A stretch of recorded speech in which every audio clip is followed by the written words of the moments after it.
We're back here in our program, in the final segment of our program, The Platform, and I've been making a mistake calling Pastor Althea Davis another name, but forgive me.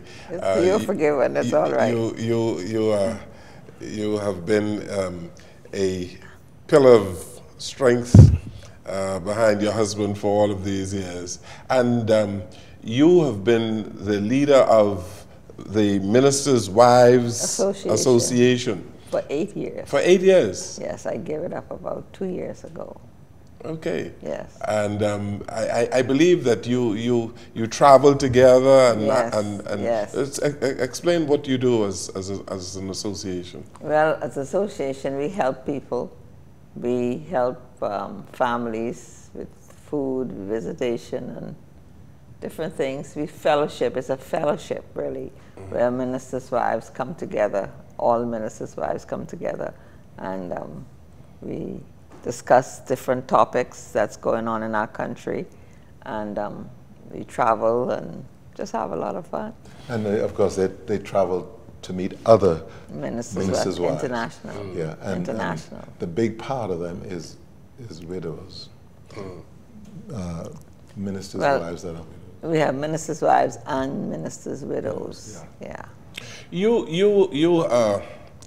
Ministers' wives, they know a whole lot of what their husbands go through, because being a pastor of a huge church or a church with a lot of members, you have a tremendous amount of issues to deal with, and so you are an armor bearer, aren't you? Yes. We discuss those issues among ministers' wives. Yes. You know, you can't discuss ministers' wives' problems or whatever with anybody that, you know. You discuss why your husbands, for instance, spend so much time away from the house. Yes. They have to be dealing with other... And how you handle that. Yes. Because he has to be dealing with the problems of the membership of the church. Yes. And we discuss the other women that want your husband. Is that right? Yes. That is interesting. How you handle that? How you handle that? Yes. How other women are attracted to your... Yes. Bishop, I didn't know you had such a problem. I tell you, we need to do another one. Instead of ministers' wives, we're going to have to do some ministers' association dealing with how to deal with those who trying to get your wives. How to get your wives to it. But of course that's not. But we try. The biggest thing is we try to minister to the community. We go to the prison. We go to the children's emergency hostel and help them out, have Christmas for many different children's homes and old age people like that. You know, Bishop Davis, I've been reading a piece of literature the other day, and a Christian is supposed to be not only light and salt, but they are supposed to allow people to see Jesus in them and through them. Okay. In them and through them.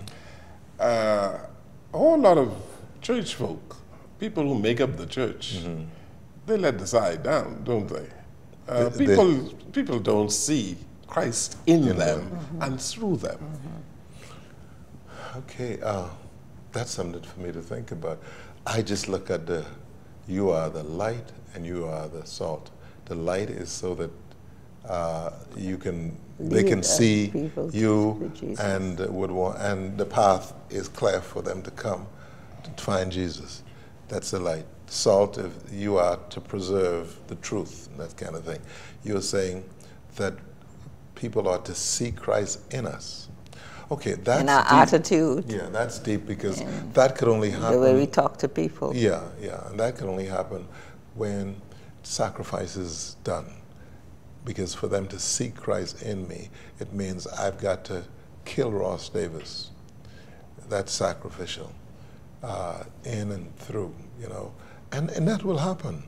You've got to die to self. And that's what the Bible says. Die to self. Bishop Davis, you have a strong ministry, as we have been saying, And singing is very, you do a whole lot of your praise team. One time I visited your church, and that is a strong ministry there, strong isn't ministry, it? Very strong ministry.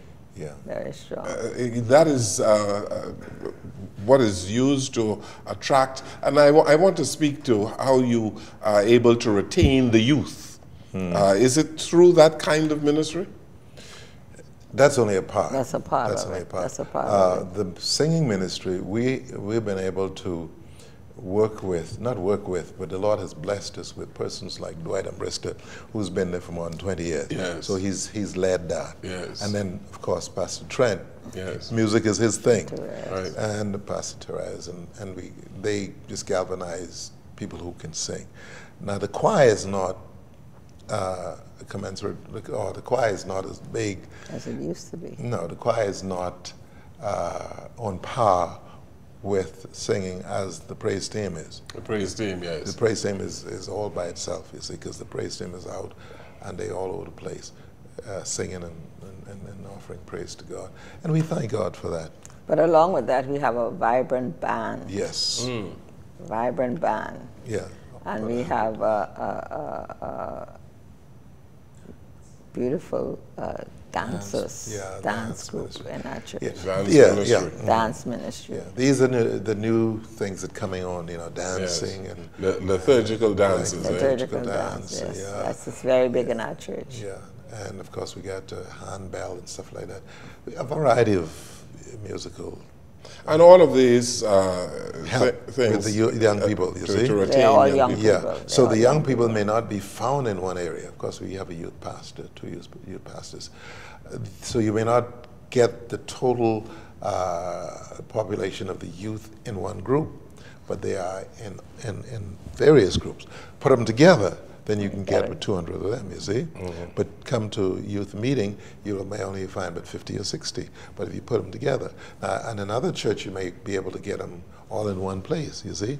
So you got to work with what you have and in their places, you see? And don't you find that you have to have a balance because you have some elderly folk who really do not get what the young people are doing? So how do you get the balance? We have a very active women's ministry group, and this takes care of the older or the more mature ladies. I found out that church. when you give people work to do, like we have 11, 10, 12 pastors, and you say 12 pastors? Yeah, and so we in say, Golden Gates Assembly? Yes. Yeah, and so you say to the pastor, that's your area, and their area is working with the youth. Their area is working with the pastors. Their area is working with the women. So I don't have to bother with them. You see, all I have to deal with, work with Sunday morning, try to get things together for Sunday morning, and then be there during the week for counseling and other things like that. You And see. some of these pastors are full-time?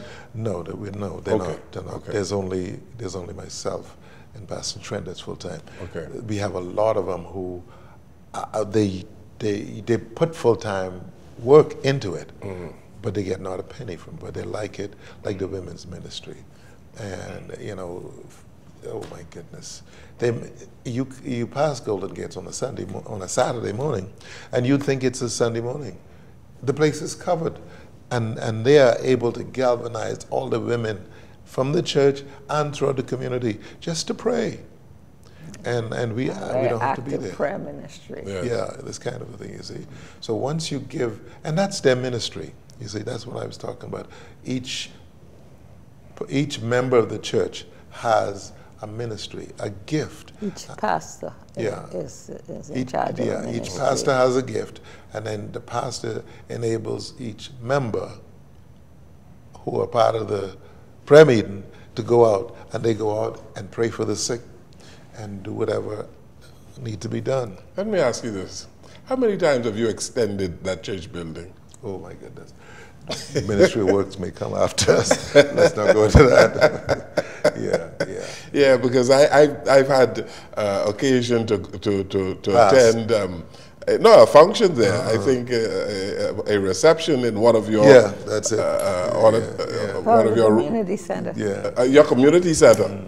Yes, it's a huge complex, isn't it? Yes. Yes. And as I said, I wish we had... You probably have about 70,000 square feet or something such?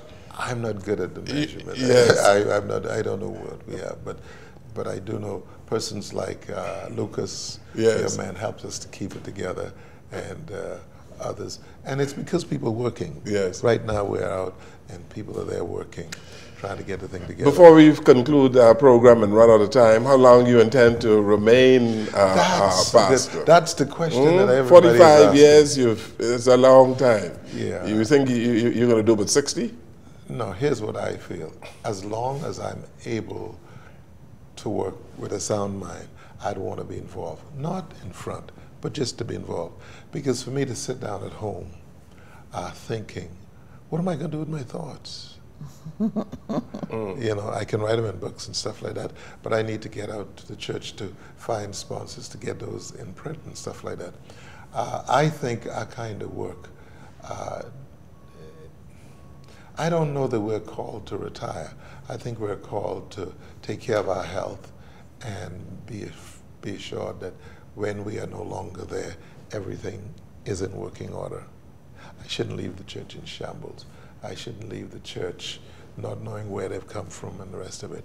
I've got to leave the church so that the persons who come after me would have something to work with, because it's not my church. Do you have a succession plan?